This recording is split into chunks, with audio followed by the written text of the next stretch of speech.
তাহলে কিছু কল্যাণ হবেই না। একটা শব্দ নিয়ে যায়, তাহলে এই যে রামগোপাল প্রভু তাদের ভ্রাতা, তাদের সম্পূর্ণ পরিবারের এই যে প্রয়াস, এই যে মহতি অনুষ্ঠান সাফল্য হলো এই গ্রামে। তাহলে চলুন মহারাজদের দয় মহারাজের শ্রীচরণাতে নমস্কার প্রণাম করে আমরা ভাগবতী কথাতে প্রবেশ করব। আমরা যেখানে ভাগবত কথা প্রারম্ভ করি, ভগবান নিজে বলেছেন মধ্যস্থা যত্র গায়ন্তে তত্র তিষ্ঠামি নারদ।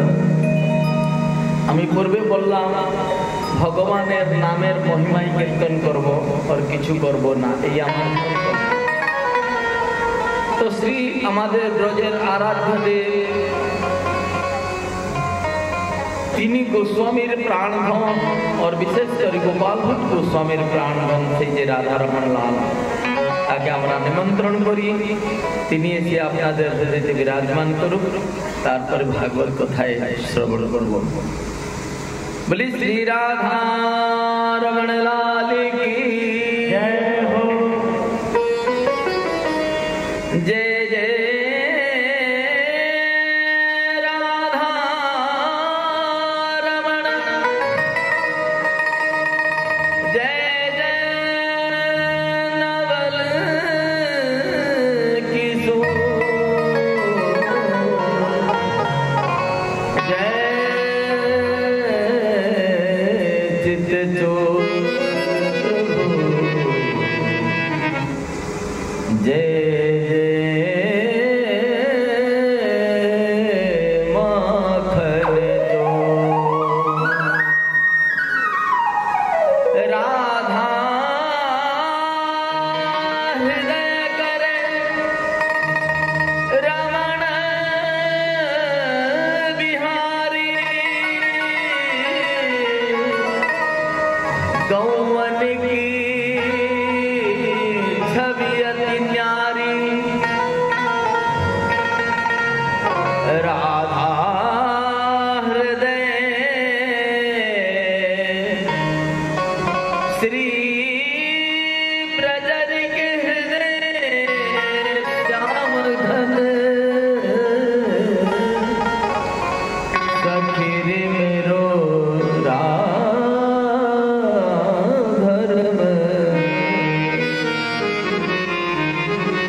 সবাই বলুন উচ্চেশ্বরে জয় জয় রাধা জয় জয় রাধা রমণ হরি बोल, जय जय राधा रमण हरि बोल, जय जय राधा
चल मृग डोना सा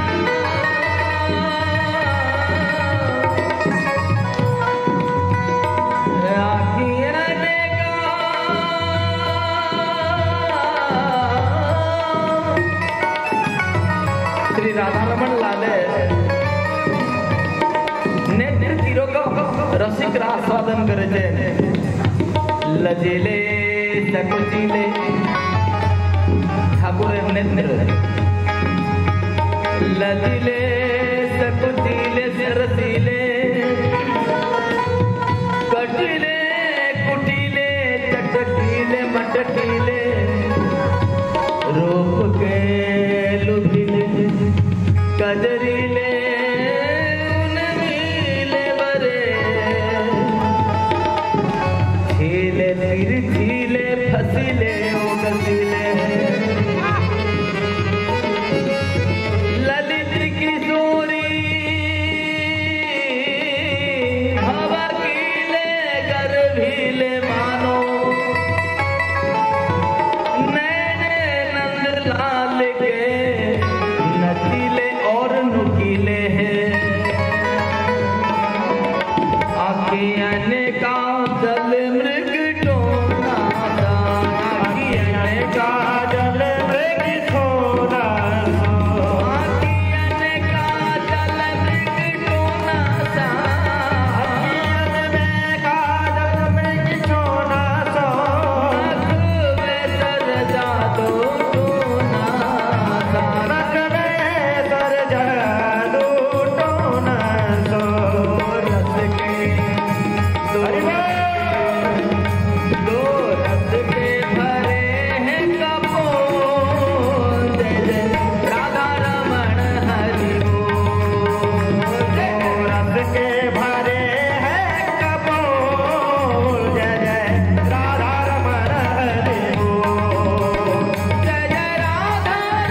भाग्योदयेन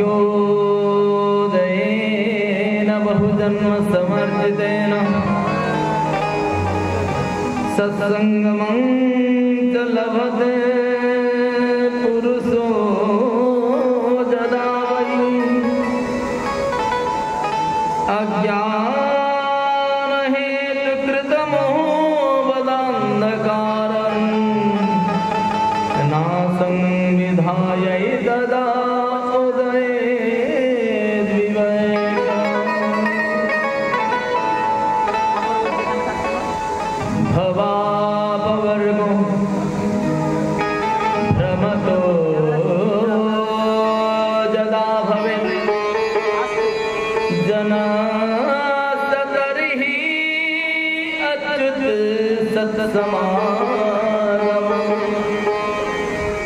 सत्संगमो जरिहि तवैव सद्गतौ परावरे से त्वयि जायते परावरे से त्वयि जायते।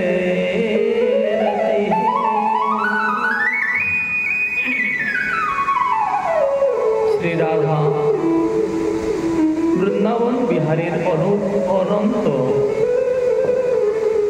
अद्भुत कृपा अनुकंपार द्वारा आज के आमरा এই দিব্য সৎসঙ্গ লাভ করতে পারতেছি। কেননা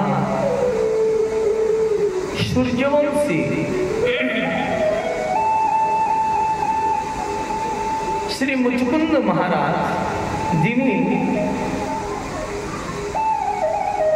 এই সংসারে কেবল শুই শুই ভগবানকে প্রাপ্ত করেছিলেন। আমরা শুনেছি সাধন বিনা সাধ্য বস্তু কখনোই পায়, কিন্তু এরকম একটা ভাগ্যবান জীব যিনি শুই শুই শ্রীকৃষ্ণ বলরামের দর্শন করতে পারলেন। সেই মুচুকুন্দের কৃপাতে কৃষ্ণ বলরামকে দর্শন করে হাত জোড়ে বললেন যে হে ভগবান, আমরা এই সংসার চক্রেতে এই 84 লক্ষ জনিতে ভ্রমণ করতে করতে আমরা কেবল এই জগতের ধর্ম অর্থ এবং কামকেই সিদ্ধ করতে পারলাম, কিন্তু সেই পবর্গের উপাসনা করলাম, কিন্তু অপবর্গের উপাসনা তো করতে পারলাম। কেননা সেই অপবর্গটি এই জগতের বস্তু নয়। সেই জন্য শ্রী রূপ গোস্বামী পাদ বললেন তার ভক্তির অসম্ভব চিন্তাতে এই পবর্গটা কি না, ব্যাকরণেতে বলেছেন এই যে পবর্গ, কবর্গ, চবর্গ, টবর্গ, তবর্গ এবং পবর্গ, এই পবর্গের 5টা অক্ষর প, ফ, ব, ভ, ম। আমরা সংসারেতে এই পবর্গের উপাসনা করিয়া থাকি। ভবাপবর্গ ভ্রমণ 84 লক্ষ জনি ভ্রমণ করতে করতে আমরা এই যে কি পরম পুরুষার্থের 3টা বস্তু পেয়েছে তাকে বলে পবর্গ। পথে বললেন রূপ গোস্বামী পাদ পরিশ্রমম ভে নিরঞ্জ। আমরা কেবল সংসারে এসে কেবল খুব পরিশ্রম করি। কেন পরিশ্রম করেছেন না অর্থের জন্য। কেননা অর্থ না থাকলে ধর্ম করা যায় না। সব লোকে বলে আরে বাবা টাকা না থাকলে কোথায় ধর্ম করবেন, টাকা তো প্রথমে চাই। অর্থস্য পুরুষ দাস নাকি সবাই বলুন টাকা না থাকলে কিছু করতে পারবেন? এই সব মাথা নাড়বেন না, কিছুই হবে না। এই জগৎ সরকার বললেন 2000 নোটটা চলবে না, ওই টাকাটা চলবে না। তাহলে ওই টাকাটা কি হয়ে গেল আপনাদের কাছে? একটা কাগজ, যেখানে সরকার মান্য প্রাপ্ত করেন, সেটা আমাদের জন্য মূল্য হয়। যখন ওই টাকাটাকে বললে এটা চলবে না, তখন হয়ে গেল আমাদের কাছে কাগজ, নাকি? তাহলে কার উপাসনা করছেন? পরিশ্রম। তারপরে কি খেয়ে নিলাম? পরিশ্রম করলে তো ঘাম বেরবেই নাকি? ওই মাথার ঘামকে মুখে দিই, অথচ পরিশ্রম করছেন কার জন্য? পরিশ্রম ভেড়িল বক্রতাঞ্চ, সম্পূর্ণ মুখমণ্ডলটা ঘামেতে ভরে যায়, তাকে বলে পপ। এই দেখি ঘামের থেকে যেটুকু আপনি সংসারের বস্তুকে একত্রিত করেছেন, এই জড় বস্তুকে আবার অনেক মেহনত করে পরিশ্রম করে একত্রিত করেছেন, সেইটাই আমাদের বন্ধন। যদি নষ্ট হয়ে যায় তাহলে আমরা দুঃখী হয়ে যাই। না না, পরিশ্রম ভেড়িলজ্জ বন্ধন, সেইটাই বন্ধন কারক। তাই জন্য বলি আমি আমার। বাড়ি ছিল না, সুন্দর বাড়ি করলেন, তারপরে বলছেন এই বাড়িটা আমার। বস্তু ছিল না, এই জগতের পাগলের মতন ইট গুড়ি সিমেন্টকে নিয়ে একটা বিশাল ভবন নির্মাণ করে বললেন আমার। এটাই বন্ধন, আমার বন্ধন। আবার ওই বস্তুটা নষ্ট হয়ে যাবে, কত মেহনত করি আমি বানাইছি।